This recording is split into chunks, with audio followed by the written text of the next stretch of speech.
Quelle superbe journée! Nous avons affranchi plusieurs étapes ensemble. Après avoir décidé de l'emplacement et de la superficie, nous avons procédé à la mise en place du potager, préparé le sol et possiblement fait des semis intérieurs ou extérieurs. Vous avez dû constater que la majorité de ces étapes requièrent des outils souvent adaptés à la tâche et qu'un bon équipement facilite le travail du jardinier. Naturellement, il n'est pas nécessaire d'acheter tous les outils disponibles sur le marché, mais un minimum d'équipement reste indispensable. Privilégiez la qualité plutôt que la quantité et assurez-vous de les entretenir régulièrement. En utilisant le bon outil, vous faciliterez la tâche, vous travaillerez plus rapidement, vous éviterez les courbatures et la fatigue générale. La pelle carrée ou pelle à jardin permet de découper et retourner la terre. La pelle ronde est pratique pour faire de plus gros trous, qui sont souvent requis pour arbres ou arbustes fruitiers.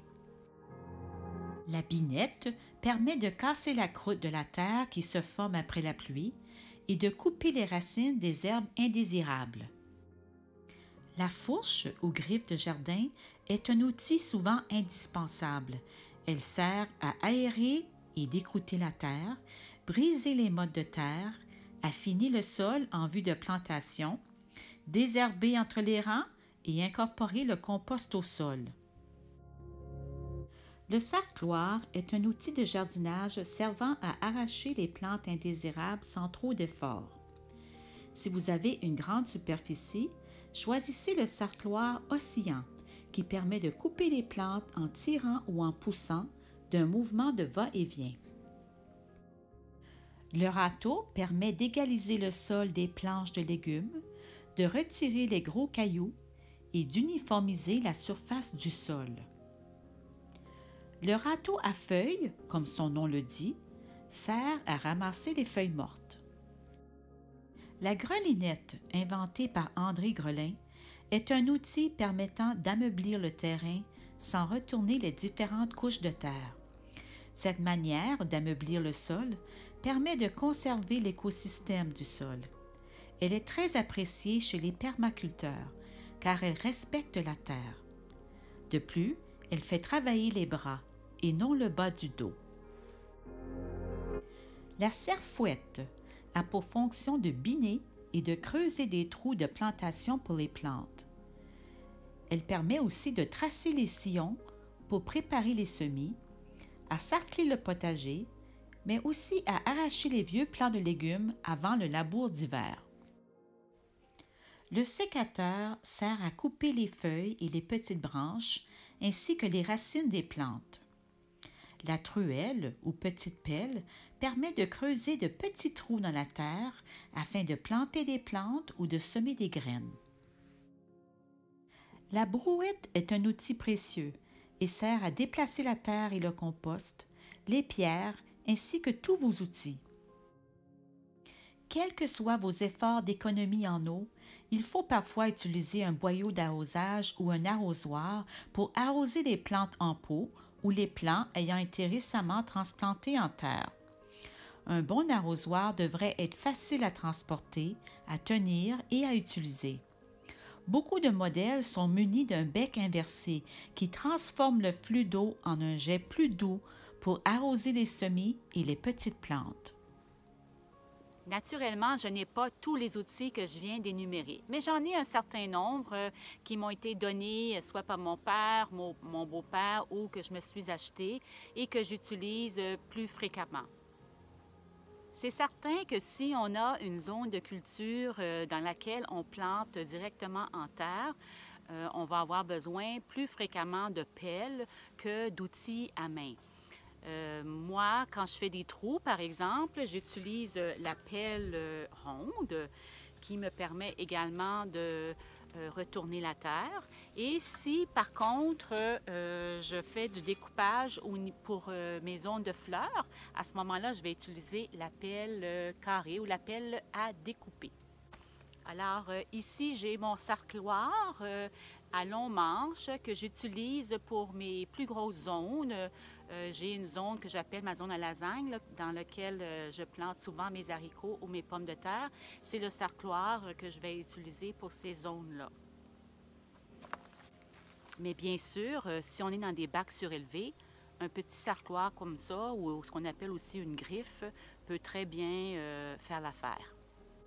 Ensuite, on a les râteaux. Celui-ci commence à faire de l'âge. Je l'utilise depuis plusieurs années pour enlever les roches et à l'envers, la plupart du temps, pour égaliser ma terre. Ça fait quand même un bon bout de temps là, que je l'ai, celui-là. Et naturellement, il y a les râteaux à feuilles. Les râteaux à feuilles qui, celui-ci aussi, aurait besoin d'être échangé. Deux autres outils que j'utilise fréquemment sont la truelle que j'ai ici, la petite truelle, la petite pelle finalement à main que j'utilise pour faire des trous lorsque vient le temps de planter mes légumes avec mes petits plants. Et ensuite la serfouette qui est un mélange finalement de binette et sarcloir. Et finalement les outils à ciseaux. J'ai les bons vieux ciseaux que mon père avait il y a longtemps, qui sont encore très bons, que j'utilise d'ailleurs des fois pour couper des branches, mais ça c'est principalement pour mes petits arbustes. Sinon, pour les légumes, j'utilise le sécateur et encore plus simple que ça, des ciseaux ordinaires que j'utilise entre autres pour couper mes fines herbes. On va parler d'arrosage tout à l'heure et un petit gadget, moi, que j'aime beaucoup, c'est finalement l'indicateur d'humidité qu'on peut insérer dans le sol et voir si la plante manque d'eau ou pas. Naturellement, quand on jardine, c'est bon d'avoir les bons outils, mais c'est aussi bon de se protéger. Alors, la crème solaire, le chapeau, et bien sûr, des gants. L'eau est essentielle à la croissance des plantes. Les racines des fruits et légumes du jardin doivent recevoir un apport régulier en eau au risque de ralentir leur croissance. Le toucher reste le meilleur outil pour savoir si le sol a besoin d'eau. Enfoncez votre doigt dans la terre et si c'est sec à environ 5 cm de profondeur, arrosez. Idéalement, on arrose le matin ou en fin d'après-midi. Et il est préférable d'arroser moins souvent, mais en profondeur, pour favoriser un enracinement profond. Un arrosage trop léger et en surface s'évaporera rapidement et engendrera un stress aux plantes.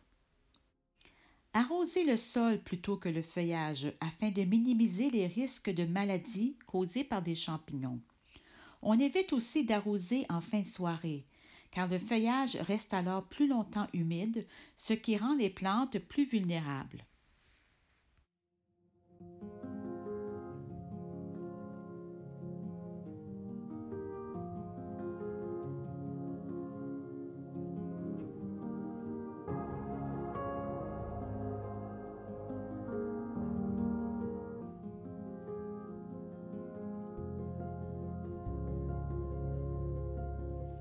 Regardez, je viens de semer à l'extérieur des zinnias. Ce sont des semences que j'ai fait venir tout récemment et j'espère que ça va fonctionner parce que c'est une fleur que j'apprécie beaucoup. La semaine prochaine, nous parlerons de l'importance de pailler votre potager. Bonne semaine!